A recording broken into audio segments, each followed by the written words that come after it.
तो Newton's laws of motion को ही आगे करेंगे जहाँ पिछली क्लास में हम लोग रुके थे। ये क्वेश्चन करने के लिए बोला था, आप लोगों ने किया इस क्वेश्चन को? हाँ सर, हो गया। हो गया है। जिनका नहीं हुआ है अभी हम सॉल्व करेंगे, उसको देखिएगा।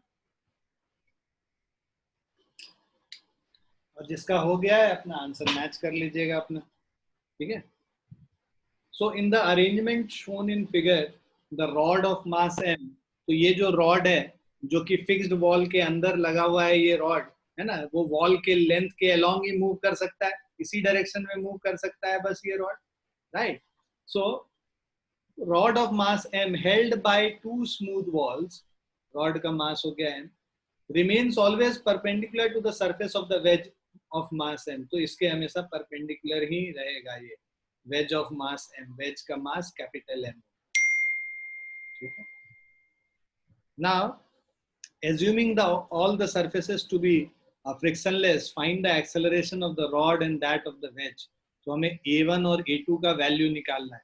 पिछली क्लास में हम लोगों ने क्या किया था, a1 is equal to a2 sine theta, है ना, चॉकलेट प्रॉब्लम था जिसको कि ईशा ने बनाया था, है ना ईशा, तुम्ही ने बनाया था ना? हाँ सर, फिर चॉकलेट भी खा ली थी। खा लिया था, बहुत बढ़िया। तो a1 is equal to a2 sine alpha, लिखते जाओ अपने अपने खाते में चॉकलेट प्रॉब्लम का हिसाब करेंगे एक साल बाद कि कौन कितना चॉकलेट प्रॉब्लम कर पाया, ठीक है। तो ये ईशा का एक हो चुका है, बाकियों का आगे कैलकुलेट करेंगे, देखेंगे, आज भी देंगे एक चॉकलेट प्रॉब्लम, देखते हैं कौन बनाता है। a1 हो गया a2 साइन अल्फा, ये हम लोग पिछले क्वेश्चन से ही कर लिए हैं तो हम दोबारा नहीं कर रहे हैं इस चीज को। अब हम लोग फ्री बॉडी डायग्राम बनाते हैं। लेट्स से मास m का जो फ्री बॉडी डायग्राम बनाएंगे,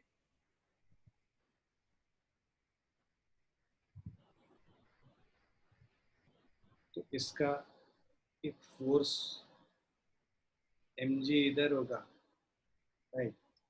अब यहाँ पे अगर कंपोनेंट समझो तो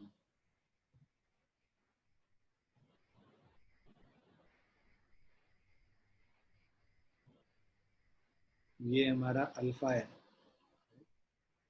सो ये 90 माइनस अल्फा और ये फिर से अल्फा हो गया, तो ये जो mg है इसका इधर जो कंपोनेंट होगा this will B mg cos alpha, और जो इधर कंपोनेंट होगा that is mg sin alpha.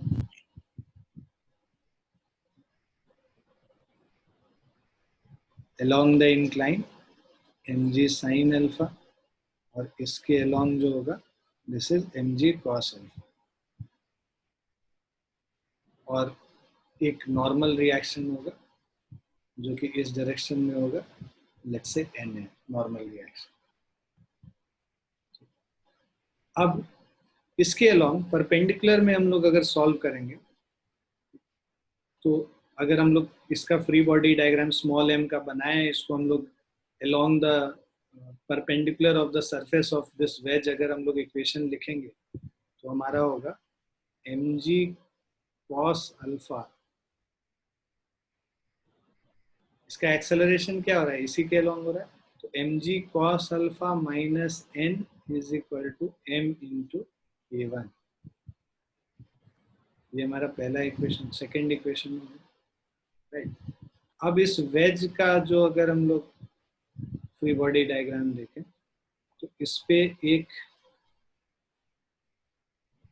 n इधर लग रहा है, इसका दो कंपोनेंट है बेसिकली, n इधर लग रहा है, ये अल्फा है,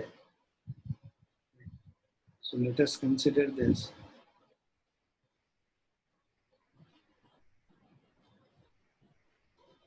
अब ये अगर अल्फा है, ये 90 माइनस अल्फा है, ये भी अल्फा होगा, तो ये हो गया n cos अल्फा, और इधर हो गया n sin अल्फा, राइट। इसका मास कैपिटल M है, ये इधर एक्सेलरेट कर रहा है a2 से, तो हॉरिजॉन्टल डायरेक्शन में एक ही फोर्स लग रहा है, that is n sin alpha is equal to mass m into a2, ये थर्ड इक्वेशन। तो हमारे पास तीन इक्वेशन है, ये फर्स्ट सेकंड थर्ड, हमारे पास तीन वेरिएबल भी है, a1 a2 और कैपिटल N। हम लोग को अल्फा कैपिटल एम और स्मॉल एम के टर्म्स में वैल्यू निकालना है acceleration of the rod and that of ways. A1 और A2 का वैल्यू निकालना है। तो सबसे पहले तो n को हम लोग को नहीं चाहिए n, तो इसको क्या करो, इस थर्ड इक्वेशन को n इज इक्वल टू क्या लिखोगे, MA2 divided by sine alpha, इसको कर लो 4। अब क्या करो, 2 + 4 हम लोग ऐड कर ले। 2 + 4 अगर ऐड करेंगे तो हमारा ये हो जाएगा mg cos alpha minus n is equal to MA1 and n is equal to, यहाँ पे माइनस n के जगह 2 और 4 को अगर हम ऐड कर दे रहे हैं तो माइनस n और प्लस n कैंसिल हो जाएगा, राइट। तो mg cos alpha is equal to MA1 plus MA2 by sine alpha. ठीक है, अब हम लोग को जो ये A1 का वैल्यू लिखा है वो है A2 साइन अल्फा, यहाँ पे पुट कर ले तो हमारे पास हो जाएगा mg cos of alpha is equal to m times A2 sine alpha plus of m times A2 upon sine alpha.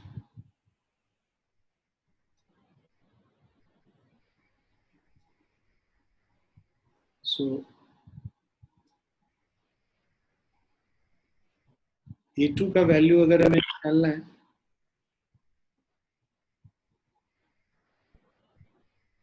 A2 is equal to mg cos alpha divided by m sin alpha plus capital M by sine alpha. ये A2 का value हो गया। A1 is equal to A2 sine alpha है, मतलब mg cos अल्फा into sine alpha divided by m sin alpha plus m bye,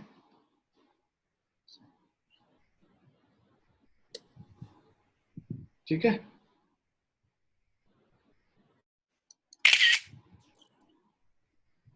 clear है सभी को? Yes sir. लिख लिया सभी ने? Yes sir.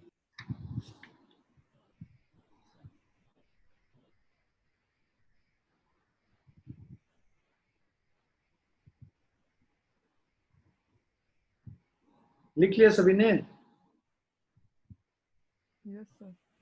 हाँ सर। Yes sir.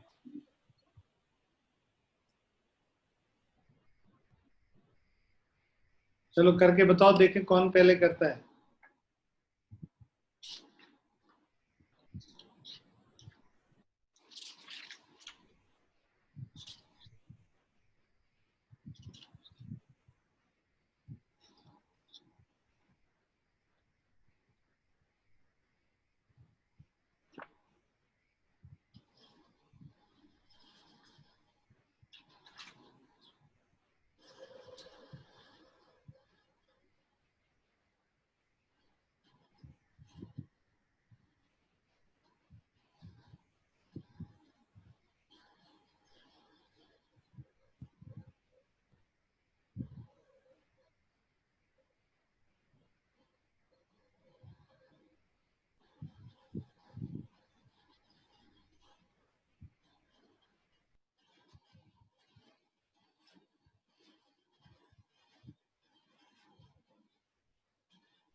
सर हाँ जी, u बाय cos थीटा।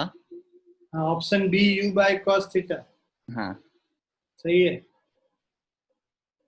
बहुत सही वेदांश, ऑप्शन बी है u बाय cos थीटा। बहुत बढ़िया, बहुत बढ़िया।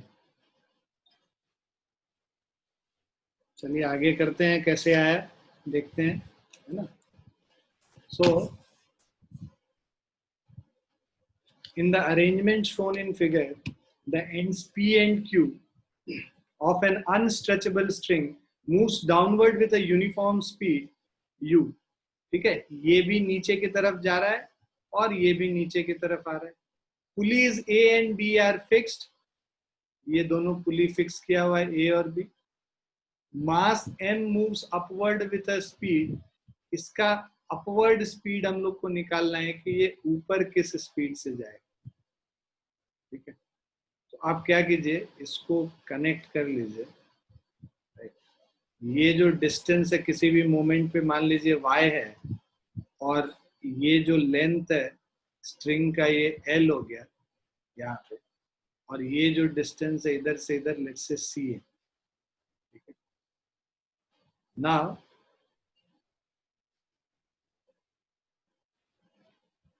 The string moves downward with uniform speed u, इसका स्पीड नीचे के तरफ u है, राइट। ट्राइंगल अगर हम लोग ये कंसिडर करते हैं, मान लीजिए इसको A पॉइंट है और ये B है, इस पॉइंट को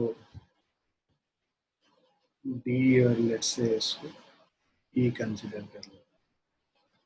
सो इन ट्राइंगल ADE अगर हम कंसिडर करें तो हमारे पास है पाइथागोरस थ्योरम से L square is equal to क्या होगा, C square plus Y square हो जाएगा, राइट। सो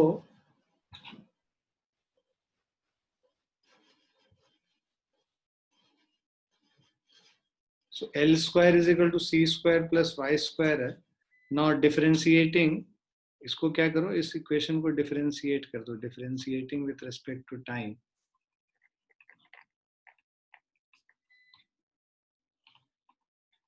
इसको अगर टाइम के रेस्पेक्ट में डिफरेंशिएट करेंगे तो हमें मिलेगा 2L dl upon dt। C, ये जो लेंथ है ना, C का जो डिस्टेंस है ये C हमेशा कांस्टेंट है, तो डिफरेंशिएट करेंगे C स्क्वायर को टाइम के रेस्पेक्ट में तो 0 हो जाएगा, plus 2y dy upon dt। ठीक है, तो इससे हमारा आएगा ये basically 2L dl upon dt is equal to 2y dy upon dt। 2 और 2 कैंसिल हो गया दोनों तरफ, तो ये हमारा L dl by dt is equal to y dy upon dt।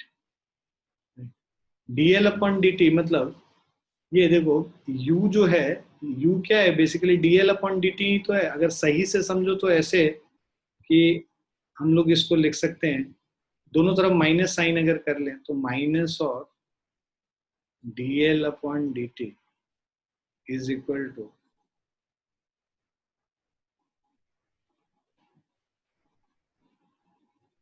So minus of dl upon dt, और यहाँ पे l बाय y से बाहर ले आओ, ये y को इधर लेके चलेगा, is equal to minus dy upon dt। तो अब देखो rate of change of y with respect to time, minus dy इसीलिए लिखे हैं क्योंकि y कम हो रहा है टाइम के रेस्पेक्ट। तो ये जो स्पीड है इसका जो मास का है, तो basically vm minus of dy by dt is basically vm, और minus dl by dt basically will be equal to u। So l by y into u। अब L बाय y अगर करोगे Vm is equal to L by y, तो L by y basically y by L क्या होता है, cos theta होता है, तो U बाय cos थीटा।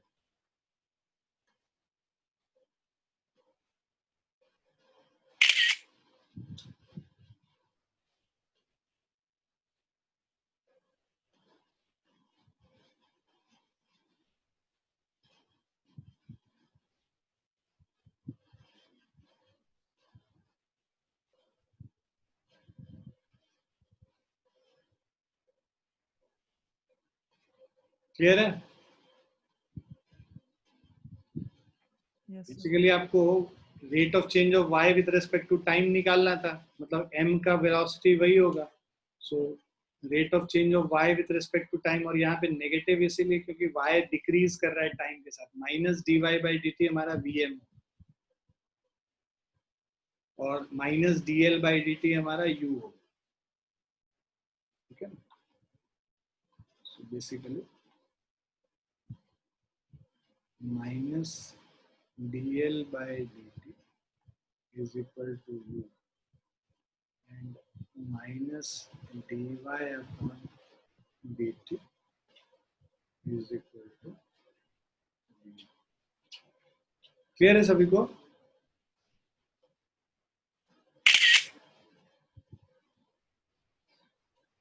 क्लियर है बच्चों? Yes, sir.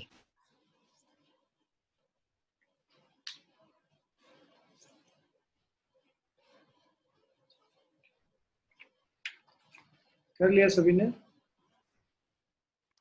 Yes sir.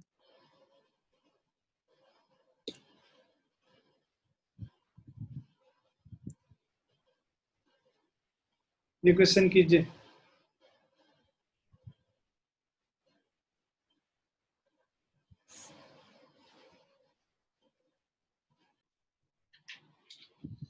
देखो एक एक करके थोड़ा सा पहले समझते हैं कि क्या चीज पूछ रहा है, कैसे निकाला जाता है ऐसे क्वेश्चन। सबसे पहले तो क्वेश्चन को देख के घबराना नहीं है ना। ये हमारा ऊपर एक फोर्स F लग रहा है, यहाँ पे अगर हम लोग टेंशन इन दोनों पे T1 मान लें इस वाले स्ट्रिंग पे, और इस वाले स्ट्रिंग पे टेंशन हम T2 मान लें। ठीक है, तो ये हमारा T1 और T1 हो गया। सो बेसिकली सबसे पहला F is equal to 2T1, so T1 is equal to F/2, पहला इक्वेशन। उसके बाद ये हम लोग का पुली A है। पुली B को अगर हम लोग बनाएंगे तो ऊपर टेंशन T1 लग रहा है और नीचे T2 और T2 लग रहा है। So basically T1 is equal to 2T2, that will give us T2 is equal to T1/2। T1/2 मतलब F/4 हो गया, T2 का वैल्यू F/4 हो गया। अब हमारा जो टोटल फोर्स लग रहा है, ठीक है, ए पार्ट करते हैं। यहाँ पे F is equal to 100 newton है, तो हमारा T1 is equal to 50 newton और T2 is equal to 25 Newton. अब ये जो मास है 5 kg का, ये 5 kg मास है और ये 10 kg मास है। पहले तो एनालाइज करना है ना कि होगा क्या। अब ये ग्राउंड पे रखा हुआ है, इसका नीचे जो फोर्स होगा ये कितना होगा, mg मतलब 5g 50 न्यूटन हो गया इधर, और टेंशन T2 ऊपर, और यहाँ पे इस पे लगेगा 10g मतलब 100 न्यूटन इधर और T2 ऊपर। मेरा T2 कितना है, फर्स्ट केस में 25 न्यूटन है। नीचे जो फोर्स है दोनों में, एक में 50 न्यूटन आ रहा है, 100 न्यूटन आ रहा है, तो क्या ये ब्लॉक मूव करेगा क्या? भाई ग्राउंड पे एक ब्लॉक रखा है स्मॉल m, इसके नीचे यहाँ 50 न्यूटन फोर्स लग रहा है, ऊपर लग रहा है T2 which is equal to 25 newton. तो क्या ये ब्लॉक मूव करेगा? भाई कहाँ चले गए सब, गायब हो गए क्या? यही है तो बताओ, तो मूव करेगा क्या? No sir. नहीं मूव करेगा ना, क्योंकि ऊपर फोर्स कम लग रहा है, नीचे फोर्स ज्यादा लग रहा है। तो ए पार्ट में find the acceleration of m and m, ये स्मॉल m हो गया, कैपिटल M का इसी तरह बनाएंगे तो 100 न्यूटन इधर लग रहा है और ऊपर लग रहा है T2 is equal to 25 newton. So A part में the blocks will not move।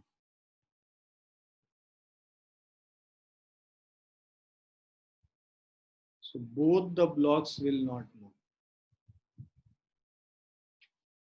ये पार्ट क्लियर है सबको, पहला वाला?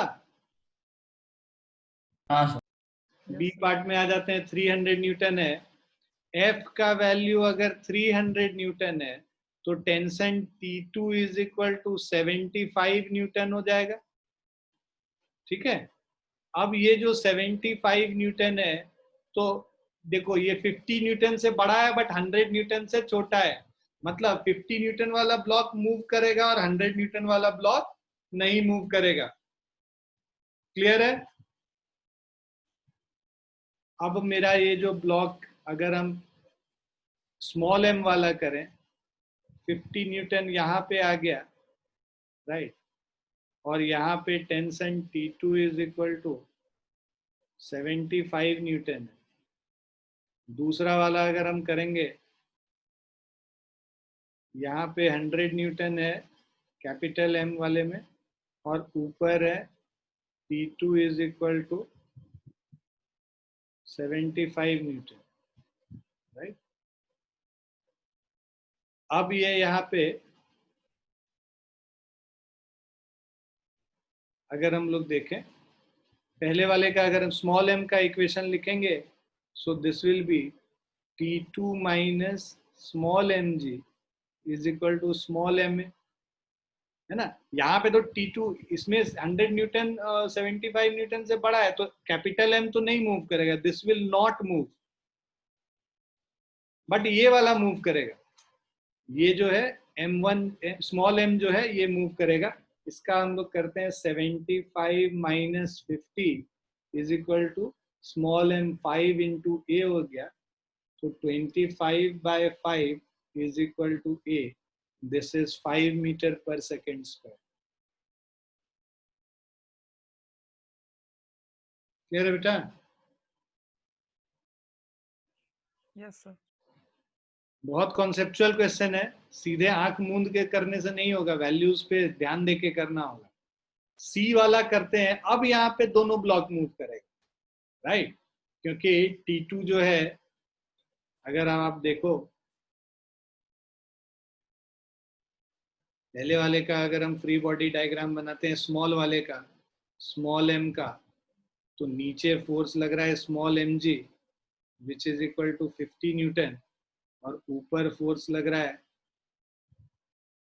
500/4, राइट। तो T2 is equal to 500/4 which is equal to 125 newton. ठीक है, और जो बड़े वाले का अगर हम फ्री बॉडी डायग्राम बनाएंगे,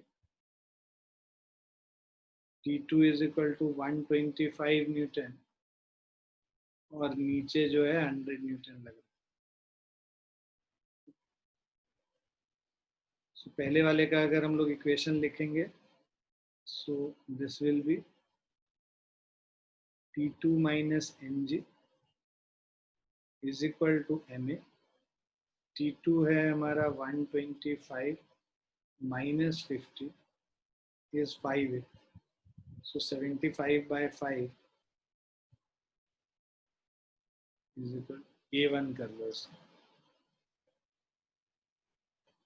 A1 is equal to 15 metre per second. उसके बाद दूसरे वाले का अगर हम लोग इक्वेशन लिखें, so 125 minus of 100 is equal to 10a, a is equal to 2.5 metre per second. Clear है? Yes.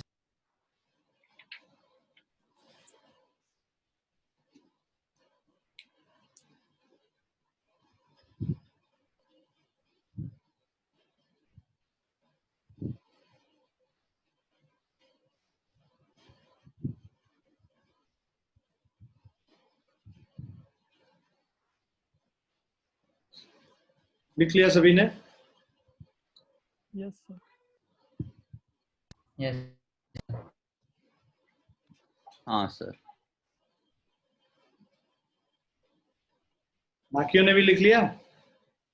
2 ही 3 बच्चे जवाब देते हैं, बाकी बच्चे क्या मतलब, भाई बोलने का इंजेक्शन लेके आया करो तुम लोग।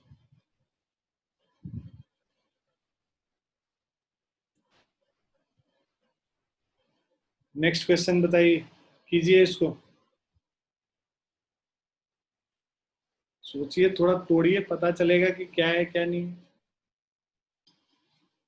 देखो कह रहा है क्वेश्चन में, two blocks A and B of masses 1 kg and 2 kg respectively are connected by a string.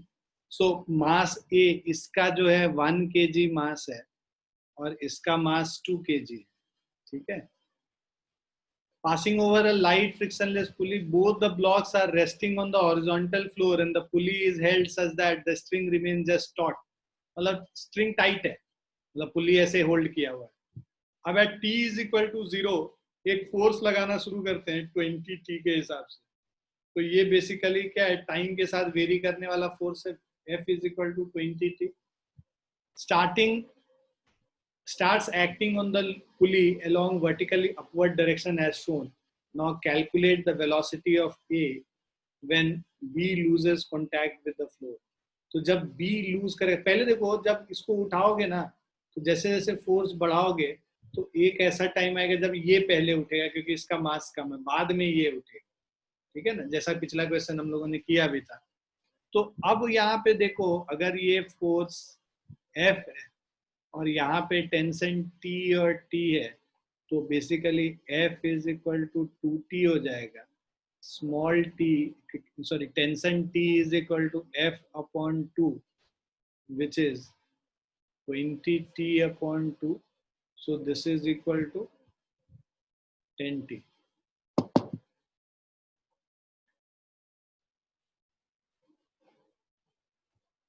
ठीक है, ये हमारा टेंशन हो गया। अब हम लोग निकालते हैं कि ये जो ब्लॉक है ये कब रेज होगा। तो A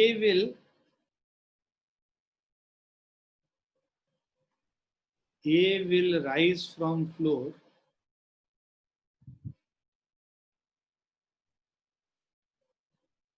when the tension T, इस पे जो टेंशन T लग रहा है वो mg के बराबर हो जाएगा, तब राइज करेगा। आ रहा समझ, mag के बराबर हो जाएगा तब राइज करेगा। टेंशन T क्या है, 10T is equal to mass 1 into 10। सो T is equal to 1 second पे ये ब्लॉक A जो है उड़ जाएगा। उसी तरह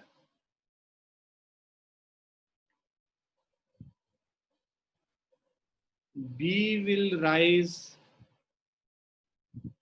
from floor when tension T is equal to mbg और 10T is equal to 20, T is equal to 2 seconds।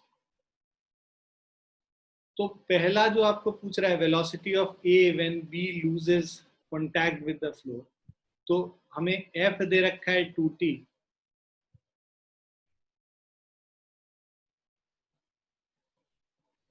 अब इक्वेशन हम लोग लिखते हैं,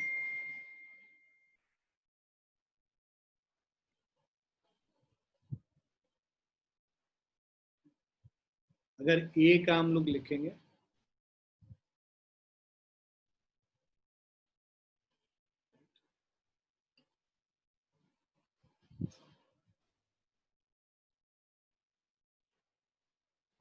टेंशन T हो गया, नीचे जो है mag लग गया और ये एक्सेलरेट कर रहा है ऊपर की तरफ। So basically T minus mag, ये कब है, for T greater than T1, मतलब 1 सेकेंड के बाद ये T1 मान लो, इसको T2 मान लो, ठीक है। T ग्रेटर देन 1 सेकेंड जब है तब ये एक्सेलरेट कर रहा होगा, तो T minus mag is equal to ma। Tension T is 10T minus mag मतलब 10 इज इक्वल टू ये। अब A को हम लोग क्या लिख सकते हैं, dv बाई dt लिख सकते हैं, dv upon dt। So basically dv upon dt is equal to 10t minus 10. dv is equal to 10t minus 10 dt. Integrate कर दो बेसिकली. वेलोसिटी कहाँ से कहाँ? बेसिकली वेलोसिटी 0 से v तक. Velocity of a when b loses. और time क्या है? 1 सेकेंड से लेके 2 सेकेंड तक के बीच का हम लोग को निकालना है.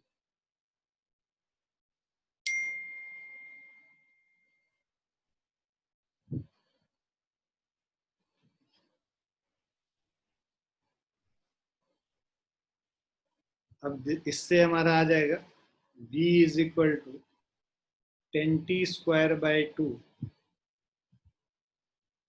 माइनस 10t, और जो लिमिट है वो 1 से 2. सो v is equal to 5t square 2 square minus 1 square minus 10 into 2 minus 1. 4 minus 1 3 5 15 हो गया minus 10. So this is equal to 5 meter per second. Clear है?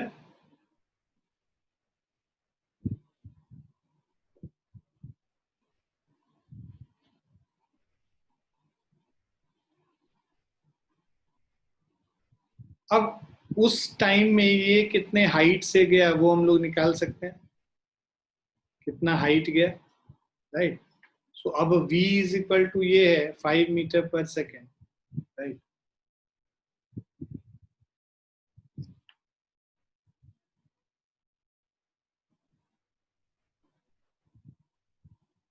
तुम्हारे पास v है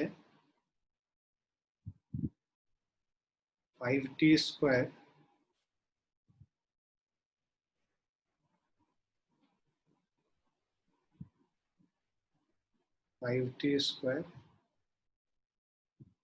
minus 10t.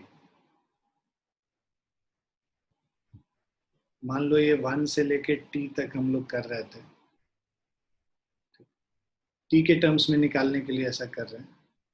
5t square minus 10t minus 5 plus 10. So this will be equal to 5t square minus 10t plus 5. ये v का value है time के respect में, मतलब t के टर्म्स में अगर हम निकालें. यहाँ पे जैसे 1 से 2 कर दिया ना, अगर 1 से t तक करते तो टाइम के टर्म्स में हमें वेलोसिटी निकल जाता. v is equal to basically what? dy upon dt. So dy upon dt is equal to 5t square minus 10t plus 5 है. अब इसको फिर से dy is equal to 5t square minus 10t plus 5 dt कर देंगे, right? इसको integrate कर देंगे दोनों, 0 से लेके y तक और टाइम 0 से लेके 1 से लेके 2 सेकेंड तक. ये इसको इंटीग्रेट करके सॉल्व करोगे ना, तो ये जो वैल्यू आएगा दिस विल बी 5/3 मीटर. तो ये y किसका है? ये ब्लॉक का आया कि कितना मूव किया. तो हमें पता है कि पुली को अगर नीचे लेके आओगे, मान लो यहाँ पे लेके आ जाओगे, राइट? तो ये x डिस्टेंस स्ट्रिंग इधर भी ओपन होता है, x इधर भी होता है, तो a कितना डिस्टेंस मूव करेगा? 2x मूव करेगा. तो इसीलिए ये 5/3 है, तो पुली इसका हाफ मूव करेगा. तो distance moved by pulley is equal to y upon 2, that is 5/6 मीटर. क्लियर है?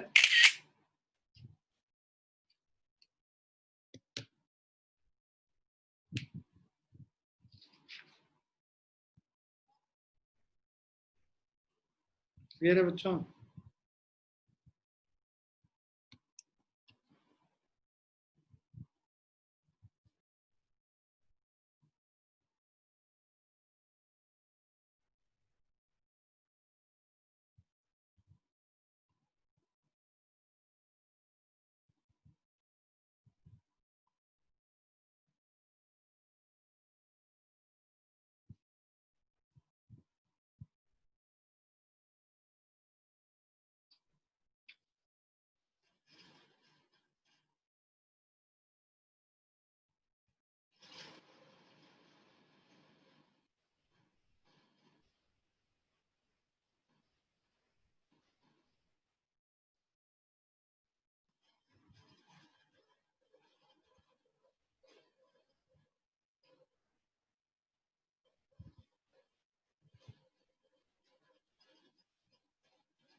लिख लिया सबने?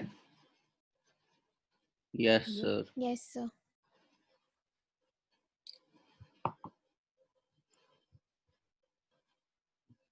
नेक्स्ट क्वेश्चन कीजिए।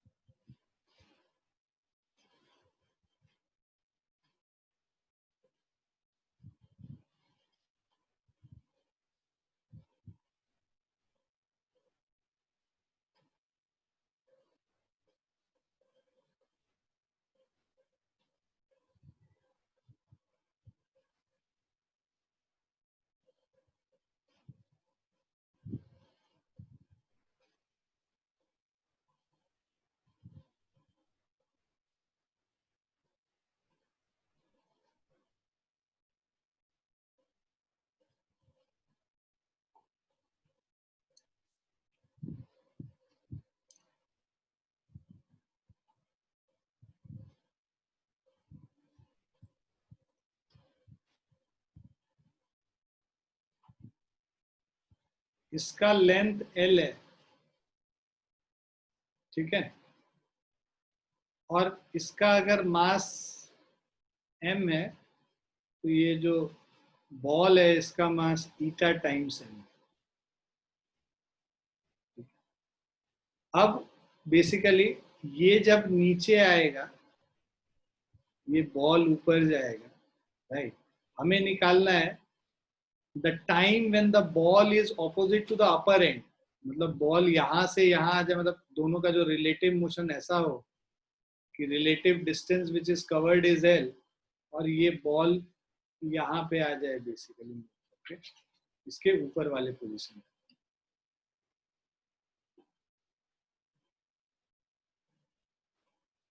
आ रहा समझ में?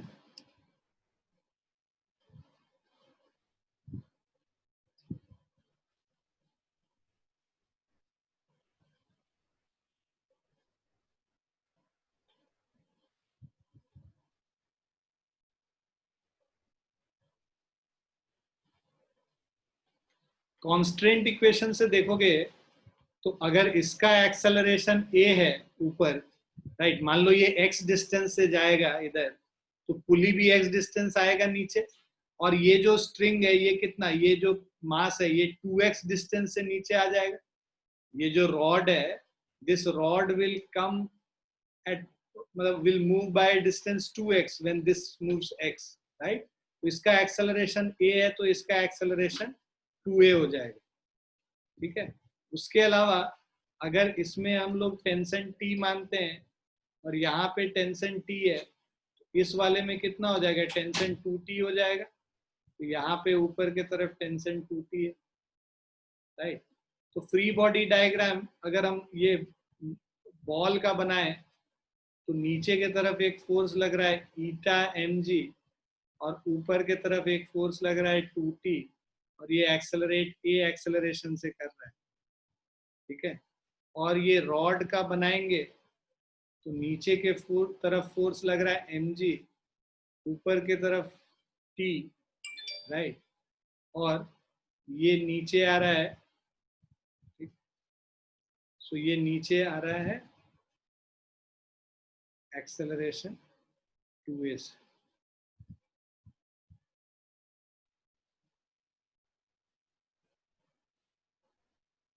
इक्वेशन अगर हम लोग लिखते हैं इसका, सो ये क्या हो जाएगा, 2t minus eta mg is equal to eta ma।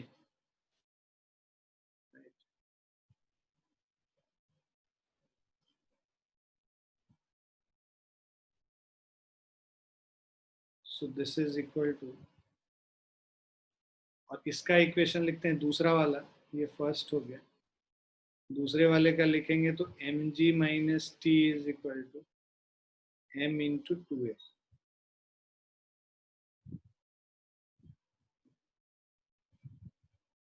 अब हम लोग को एक्सेलरेशन a निकालना है तो t को हटाना है, तो इधर सेकेंड वाले इक्वेशन से t को अगर हम लोग निकालेंगे तो ये mg माइनस 2ma हो गया। अब इसको 1 and 3 को साथ में यूज कर लोगे तो ये हमारा हो जाएगा 2 times mg minus 2ma minus eta M G is equal to eta M. इससे हमारा आ जाएगा 2mg minus 4ma minus eta mg is equal to eta M. अब इससे आ जाएगा 2 minus eta mg is equal to ma common ले लोगे 4 plus eta, so that means a is equal to 2 minus eta by 4 plus eta। m और m cancel हो गया जी। Clear है ये? अब ये दूसरा, ये देखो कि इसका एक्सेलरेशन ऊपर a है, इसका नीचे 2a है, तो रिलेटिव एक्सेलरेशन कितना हो जाएगा इसका, दोनों बॉडी का relative acceleration is equal to 3a हो गया। और रिलेटिव डिस्टेंस मूव,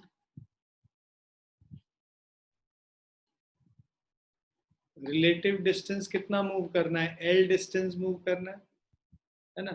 तो l is equal to half into a relative into T square, s is equal to ut plus half at square होता है ना, इनिशियल स्पीड 0 है, तो this is 2l by a relative is equal to T square. Relative acceleration a relative is equal to 3a हो जाएगा, a ऊपर और 2a नीचे। रिलेटिव एक्सेलरेशन 3a दे रखा है, यहाँ पे हम लोग निकाल चुके हैं। सो this is 2l upon 3a का square root is equal to time t।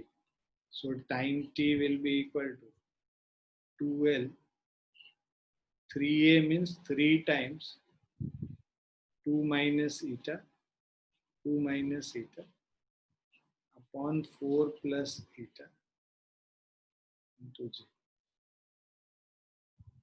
ठीक है, तो ये 4 प्लस ईटा ऊपर चला जाएगा, तो बेसिकली हमारा जो टाइम निकलेगा t is equal to 12 into 4 plus eta by 3g into 2 minus eta. Clear है? Yes, sir. Yes, sir.